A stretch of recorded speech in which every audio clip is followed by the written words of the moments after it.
مشر خپل نوم دې مې راته واخله. دغه شپه ده او په دې شپه باندې د زلزلې ټکانونه اوس هم ادامه لري. موږ په دې خاطر نورګل ولسوالۍ ته رالو چې د ستاسو نه واورو، تاسو باید من د خپلو هغه کلیوالو سره چې په درو کې اوسېږي هغوی سره به اړیکه لرئ. وروستي جزئیات ارقام څه دي او غوښتنه هم څه ده؟ بسم الله الرحمن الرحیم. زما نوم ملک شمس الرحمن دی او د نورګل ولسوالۍ د مزار درې اوسېدونکی یم او موږ چې خپلوانو سره کومې رابطې کړي دي په هره کورنۍ کې 10-15 کسان ټپیان او شهیدان لرو او اوس هم د خاورو لاندې شهیدان ایثار دي، زخمیان ایثار دي.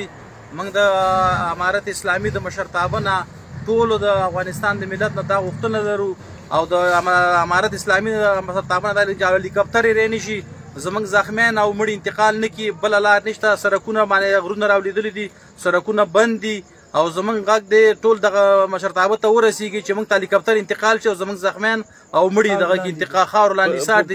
په وروستي ارقام به ستاسو په نظر څومره چې زموږ څومره هیوادوال به شهیدان په دغه مزار در او ماما ګل کې او څومره به ټپیان؟ زموږ په ټوله مزار دره کې دا اوس تر اوسه زه معلومات لرم چې د سویل نه، د شماش نه، د هریت نه، د غازي آباد د وزیر د لیکو نه، ماما ګل نه تقریبا داسې 200 د شهیدانو خو دا نغه معلومات لرم چې دي او د دې نه زیات زخمیان دي او نور زیات مخلوق د خاورو لاندې ایثار دی. کېدای شي دا تعداد ته 0 نمبره واوړي، د 1.5 زره نمبره واوړي.